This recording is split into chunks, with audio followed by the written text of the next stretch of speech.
الحمد لله رب العالمين والصلاة والسلام على سيد الأنبياء والمرسلين وعلى آله وأصحابه أجمعين أما بعد أعوذ بالله من الشيطان الرجيم بسم الله الرحمن الرحيم إياك نعبد وإياك نستعين صدق الله العظيم وقال النبي صلى الله عليه وسلم إن من البيان لسحرا او كما قال علیہ الصلاۃ والتسلیم۔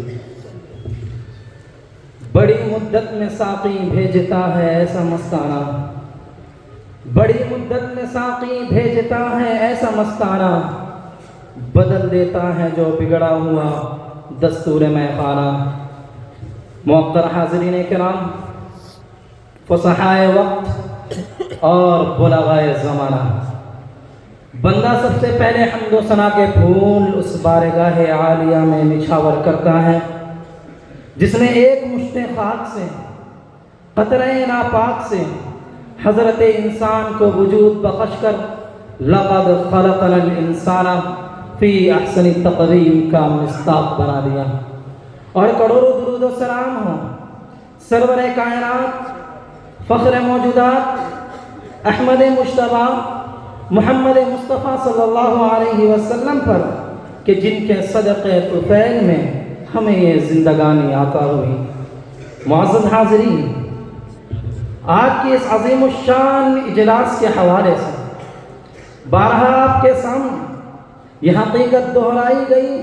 کہ تقریر و خطابت یہ ایک عظیم فن ہے، اور یہ جلیل فن جس کسی کو حاصل ہو جاتا ہے وہ اپنے ہم عصروں میں فائق و ممتاز ہو جاتا ہے۔ یہ عظیم الشان فن بے شمار مرضوں کا علاج اور انگیز دردوں کی دوا ہے۔ اس کی ضرورت محلے کے چوپال سے لے کر ایوان سیاست تک ہر ایک کو پڑتی ہے۔ اسی وجہ سے تو کسی نے کیا خوب کہا تھا کہ خطابت مسجدوں میں زینت محراب و منبر ہے، خطابت مسجدوں میں زینت محراب و منبر ہے، خطابت معرکوں میں تیر ہے تلوار خنجر ہے۔ جی ہاں،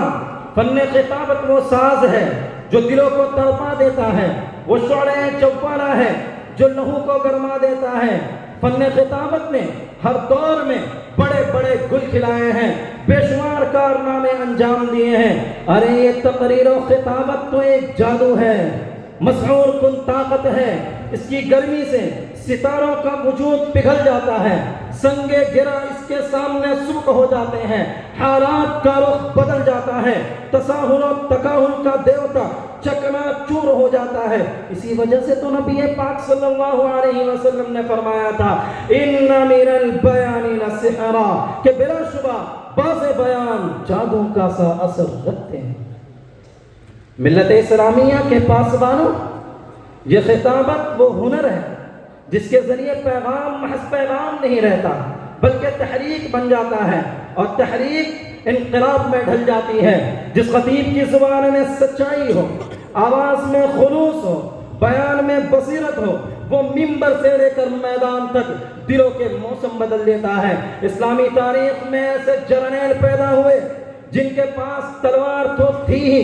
ساتھ ساتھ الفاظ کی قوت بھی تھی۔ انہوں نے میدان جنگ میں صرف حربے سے نہیں بلکہ اپنے خطابت سے بھی لشکروں میں روح پھونک دی۔ حضرت خالد بن الولید رضی اللہ تعالیٰ عنہ،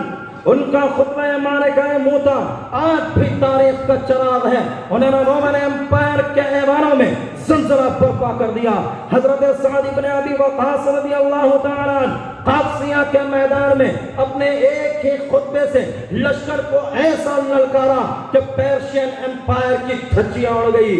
امین ہادی الامہ ابو عبیدہ بن جراح شام کے محاذ پر جب صفیں متزلزل ہوئی تو ان کی خطابت نے لشکروں کے دلوں کو فولاد بنا دیا۔ یہ تمام مثالیں اس بات کی بین دلیل ہے کہ خطابت قیادت کا پہلا ہتھیار ہے۔ جس قوم کے خطبہ زندہ ہو اس قوم کی تاریخ کبھی مردہ نہیں ہو سکتی۔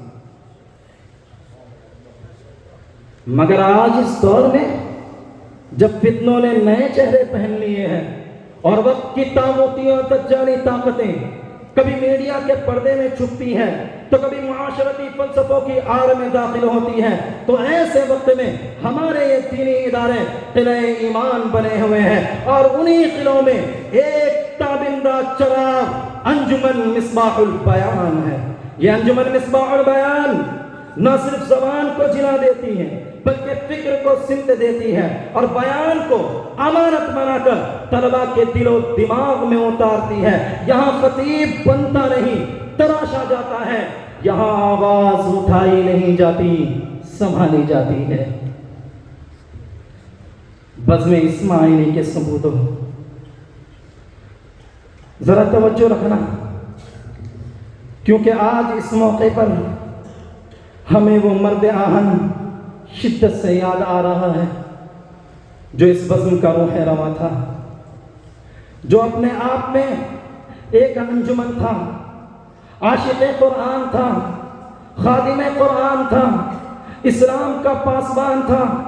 وہ رہبر تھا، رہنما تھا، مفکر تھا، مدبر تھا، منتظم تھا، دور اندیش تھا، جس نے صحرائے کفلیتا کی خاردار وادی کو جہاں انسان جانے سے بھی خوف اور ڈر محسوس کرے، اس مرد باصفا نے علم و عرفان کے گلشن میں تبدیل کر دیا اور اسلام کی سربلندی کے لیے،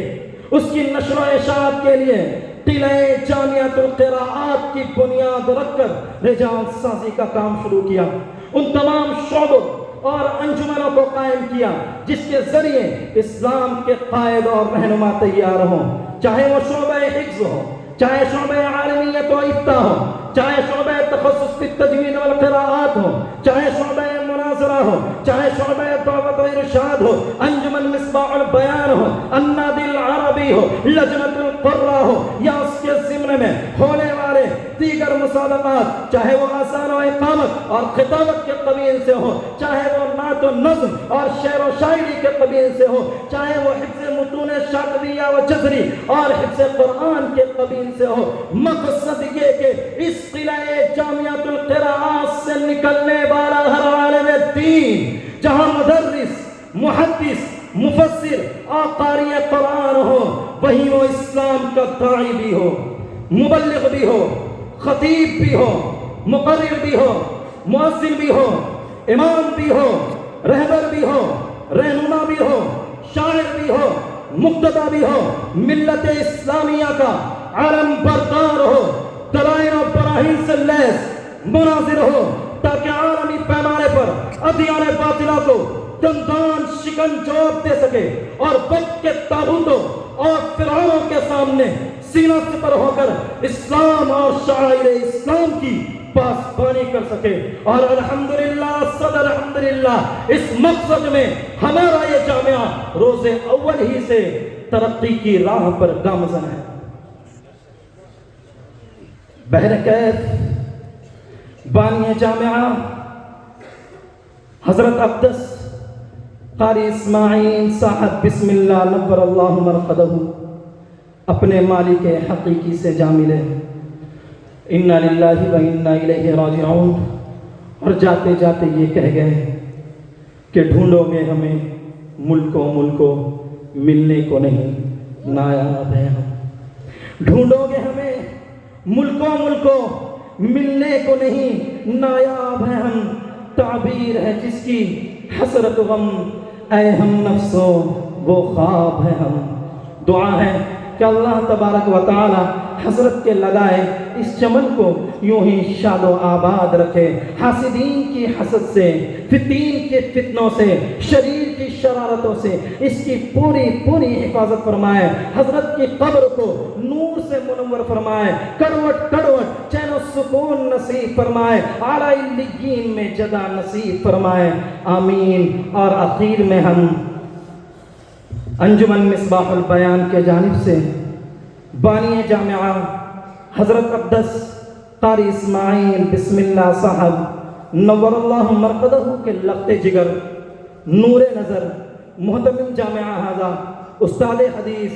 حضرت مولانا یوسف صاحب بسم اللہ حفظہ اللہ، اور ان تمام متعلقین، محسنین، مخلصین، محبین اور خادمین کی خدمت میں کلمات تشکر پیش کرتے ہیں، جنہوں نے حضرت کے اس دنیا سے پردہ فرما جانے کے بعد حضرت کے مقصد کو اپنا مقصد بنایا اور اسے اپنی زندگی کا نصب العین بنایا۔ ہم دعا کرتے ہیں کہ اللہ تبارک و تعالی ان تمام کو ہمت و استقامت عطا فرمائے اور دین اسلام کی پاسبانی کے لیے، نگہبانی کے لیے، اس کی نشر و اشاعت کے لیے قبول فرمائے، آمین۔ فجزاکم اللہ خیرا واحسن الجزاء۔ ماشاء اللہ، موصوف کے لیے استاد محترم مولانا